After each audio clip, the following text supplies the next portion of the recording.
Hello learners, I am Garima Avasthi and today we are going to talk about the topic the social aspect of language. So when we talk about the social aspect of language, we are talking that how is it that a language works in a society. You have already learned about the psychological aspects of a language. How is it that our language is acquired in the brain? What are the psychological aspects of language? Today we are going to talk about the social aspects of a language. Now, when we talk about the social aspects of a language, we talk about the relationship between a language and a society. That is, that how does a person learn a correct language in the society and its use. So now, if you see in and around, when we are learning language, we acquire language through universal grammar. That is something that we have already talked about.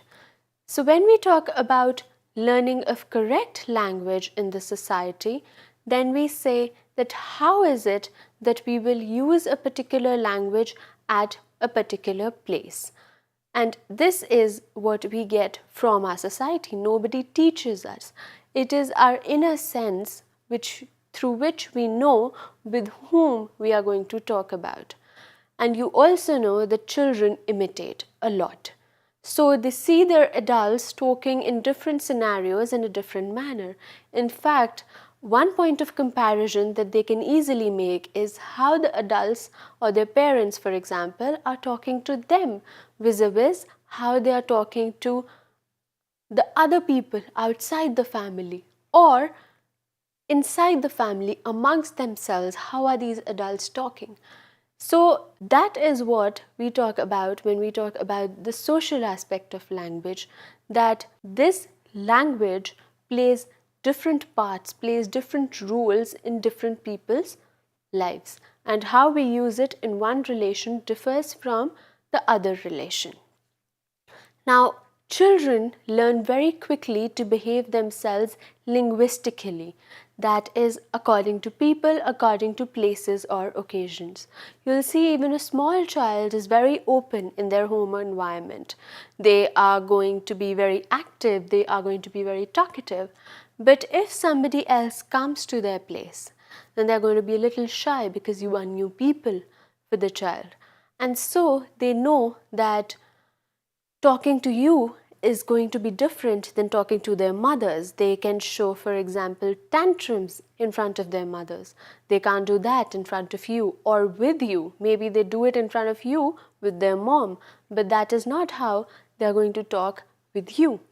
So children know how to behave themselves linguistically in front of people. Similarly, children also know how do we behave in places, that is inside or outside. And you can see this transaction more starkly if the child has started to go to the school. You'll see that their behavior is changed completely. The way they behave in the school is very different from the way they behave at home. The way they talk in school is different from the way they talk at home. So, accordingly, the child is switching roles. According to the occasions, the child is switching roles. So if there's a sad occasion, the child is also very sad. They are down. They are very confused. They are very uncomfortable at that time. And they will generally bow down their head and not really talk to other people. And they will be very uncomfortable. They might sometimes also be cranky and questionable. And then there are times when there is happiness, and there the child is going to jump around, express themselves, and the child is going to be free. And accordingly, if there's somebody new at their house, in some time they will open up. But if they are meeting this person in a very unfamiliar situation, chances are that they might not open up in the first or second instances. Now this is also varied from places to places and children to children, according to the exposure they have had to different people, according to their observations. So if they have had chances where they are looking at different people talking in a different way, they are able to those signs immediately. And if they are unable to have that sort of comparison, then it becomes a little difficult for them, or a little later that they are going to learn how to linguistically behave. Now, when we talk about language, we talk about children learning various structures and various styles of language usage. So, how they talk to their peers. For example, if a child goes out, then they will say the word yar a lot in our Indian context. They pick it up very quick, but they won't use this inside the classroom. They in fact might use it at home because it's an expression of disdain for them sometimes, or disbelief, arre yaar. This is an expression which I have personally observed in children. So this happens that these children pick up these things and that is how they use it. Now another example is how a particular language is chosen in different ways. So you all know that Hindi as a language is very varied. So if you worked with students from maybe Uttar Pradesh or Bihar, the word hum is used even for themselves and even for others. So if they use hum khana kha rahe hain, it means that only that child is eating and not we. Hum is generally translated as we, that there are a lot of people and together they are eating food. But in their area, hum is used even for a singular person, a personal person. So there, if the child is saying hum khana kha rahe hain, it might mean that only he or she is eating food. And they realize this once they come to the school, and if there are other children that they interact with and they say main khana kha raha hu, and then they get a sense of this, okay, all right, so if they are eating alone, they are saying main, they are using the word main, and this thing will take place that slowly and steadily the child is going to replace the word hum with main. But this will happen only in school because they have noticed that at home they will use hum even when they are addressing to themselves. So this is a very particular example of how children pick up language within the society. Now, we already talked about a universal grammar when we were talking about the psychological aspects of language. We said that the child is born with an innate sense of grammar, which helps the child to learn rather than acquire any language or multiple languages at the same time. And grammar is not really taught to the child firsthand. They acquire language and they acquire correct speech when it comes to their home language or their mother tongue. And incorrect speech is generally what is related to or is tied to with second languages like English or maybe some other language which the child is getting exposed to only in school. So when we talk about universal grammar, we say that the child learns language intrinsically as well as from his or her environment. They hear the language around them and they learn it. They have that innate sense of universal grammar, but without any other output from the outside world, it's very difficult for them to acquire language. So if nobody is speaking around them at all, how is it that they are going to acquire a language even if they are born with universal grammar? So hence, when we talk about language acquisition, when we talk about how do we learn language, it is important to know that both the psychological and the social aspects are very much tied together, and both of them combined help a child to learn or acquire a particular language. So how does this thing play? We can say that a context, that is, where is it that the child is using language? Is it at home? Is it at school? Is it with the friends? Who are the people whom the child is talking to? Is it a person? Is it person as in is it a teacher? Is it my mom, my dad, my friend? Accordingly, I'll choose my language. What is the place? If it's my home, then sometimes you'll see children behave vividly in playgroups. If they are bringing a friend of theirs at their place, right, they will be confident because it's their area, it's their place, it's their home. But on the other hand, when they go to the same person's place, which is the same child they brought, they'll be a little calmed down. Because it's an unfamiliar environment for them. So the place also matters. How the child is using language is very much dependent on the 4 factors, which is context. That what is the context? Is it a play context? It is a school context, or is it a home context? Or the person? Whom are we talking to? Friends, teachers, parents. Place. Is it my home? Is it my school? Where is it? And what is the theme? What am I talking about?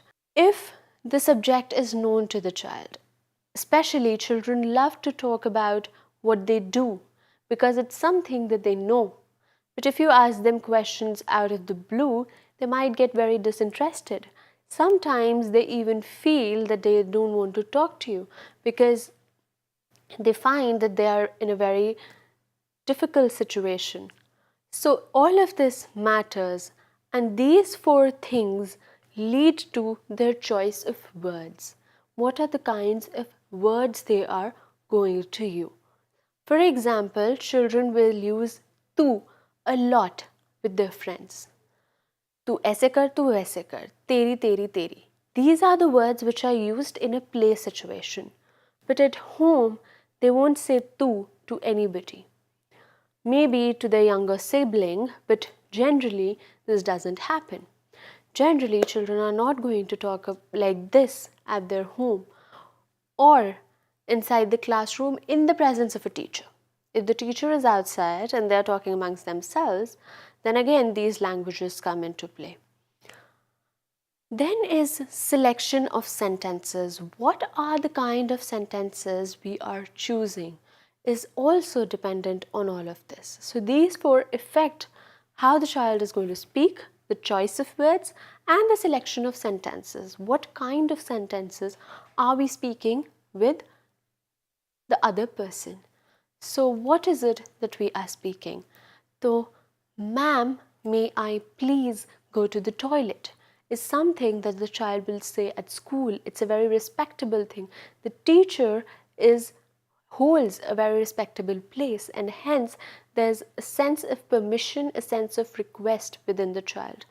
But then there is another scenario where the child is selecting sentences at home, which is, Mom, can I go there? So there is an absence of the word please, a seeking of permission, may I, all of that is gone. So hence we can say that a child's selection of sentences and his or her choice of words are very much dependent on the context, person, place, and theme that they are talking about. Next, we talk about social differences and stratifications. Social differences and stratifications are prominently observed in the way we use languages. So it also depends on whom we are talking to, and this is how actually generally the unset concepts of class, caste, gender get from one generation to the other. So children imitate adults, and imitation is what leads them to learn these stratifications, and that is why we stress on language when we talk about all of these things. So how a person talks to adults is one thing, but how they are talking to somebody who is other than from their class is something different. So if a child is noticing that my mother is talking to other people in a manner which is very cordial, then that is how adults speak. But then they see that if there's a household help and the mother can sometimes shout and she can order. So it shows that maybe this is also the way that mom sometimes scolds me. and I am younger. But this lady isn't younger. This lady is equal to her age, and yet there's a social difference. There's a difference in how she's speaking, and hence he says that you can talk in a manner like this to people who are beneath you, and hence this woman is not equal to us. This is also how men talk down to women. So in an atmosphere where the male is very dominant on the female, the child is able to notice that. The child is able to notice the difference which happens within language, through language. That is, if I, as a person of the family, am talking to other people in a very normal way, or, will you have this, will you have that, and I'm ordering the female, it shows that there is a difference on the basis of gender.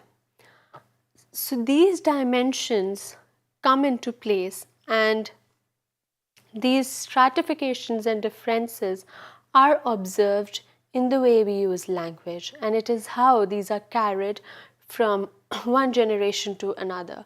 One very famous ad which we would have seen, it's a recent ad where there are two little children and they are playing, and one is a girl and another is a boy, and they play, and the girl wins and the boy loses, and the father says, it's okay if you have lost, but you've lost from a girl. So it is automatically that now the child will be thinking, okay, so it's okay to lose, but it's not okay to lose if there's a girl who's my competitor. So this is how we are supposedly also creating these social differences. It is how language is taking forward the social differences and stratifications. Now, it is often dependent on the way sentences are constructed and words are found, and even the way how they are pronounced. So, how is it that we are using words? How are we pronouncing them? How are we saying them? Sometimes it is what we say, the tone that matters. The way sentences are made is matter. So, if I say khana kha lo or eat, if I'm saying eat, it means there's something which is, maybe I'm angry or I'm ordering you eat. And if I'm saying eat, then I'm saying, okay, come, let's eat. So it's just a word which I have said, but how am I saying it that matters. And similarly, how are my sentences constructed? So, please, can you do this? Is I'm requesting you to do something, or can you do this? Can you do this is you have to do it. It's not really there, or even do this. Please do this or do this. So there are differences where on one hand I'm requesting the person and asking, okay, can you please do it? On the other hand, I'm just telling them, I'm ordering that you have to do it.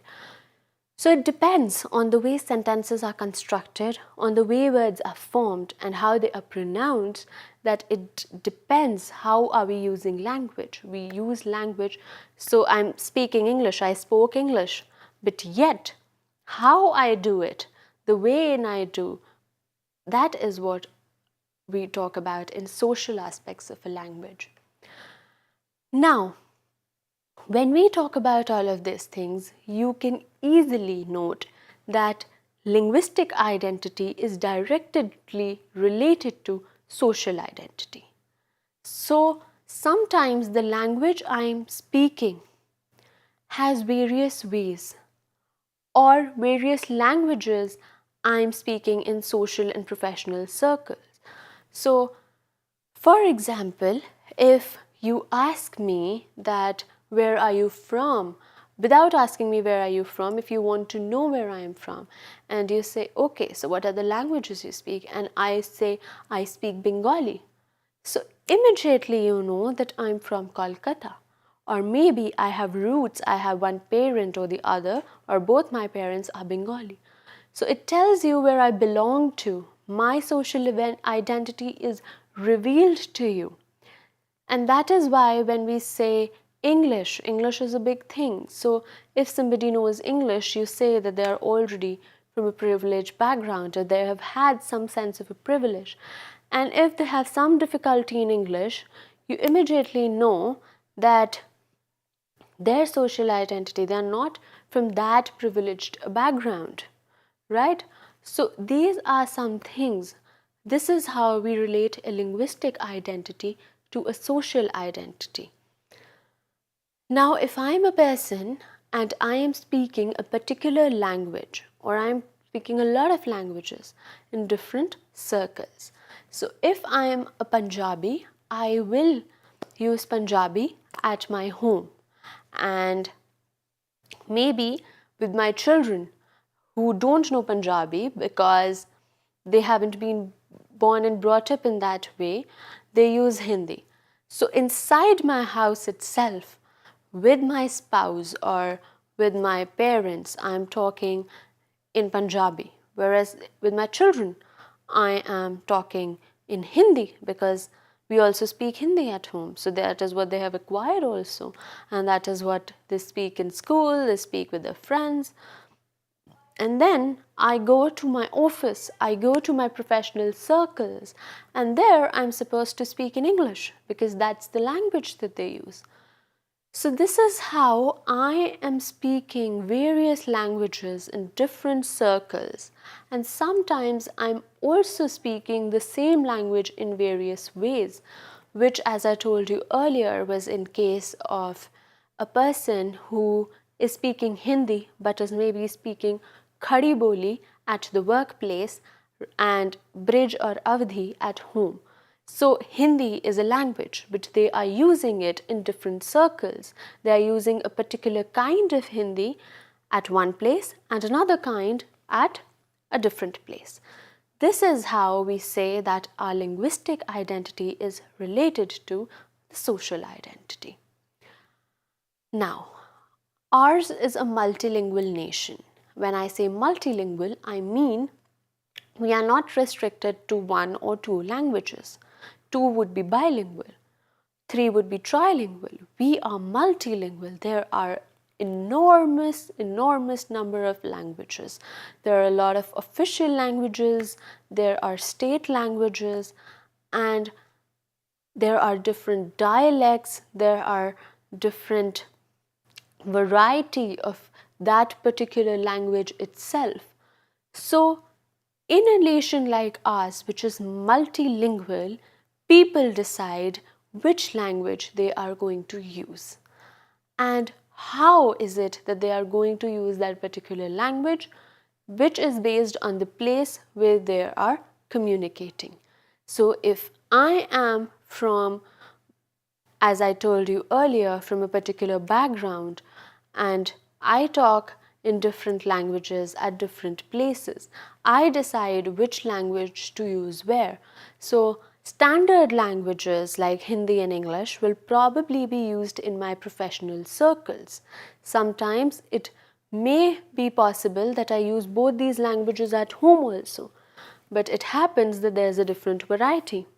The way I speak is different, and then there are also instances where I'm speaking different languages at different places. So there are some people or some families, especially children of families whose parents are in the forces, in the armed forces, and they keep on commuting from one place to another. So the child is born into a home which, if we say, is a Tamilian house, but they are living in Bengal, they are living in Kolkata, right? So they automatically know Bengali, and they also know their language, which is Tamil. So at house it's Tamil, and outside with peers and at school also sometimes it's Bengali. So there happens to be a case where the child will know Bengali but the parents won't. Both are staying because the transfer happens of the entire family. And the child learns 2 languages there, and the third is a standard language, and then a 4th language, which is English, is introduced. So different places at different stages we are introduced to these languages, and we use these different languages differently in different scenarios. So this was about the social aspect of language. How is it that language is related to our society, and how is it that social differences and stratifications are prominently observed by the way we use language? This is all that we discussed in this lecture. Thank you, and I'll see you in the next lecture.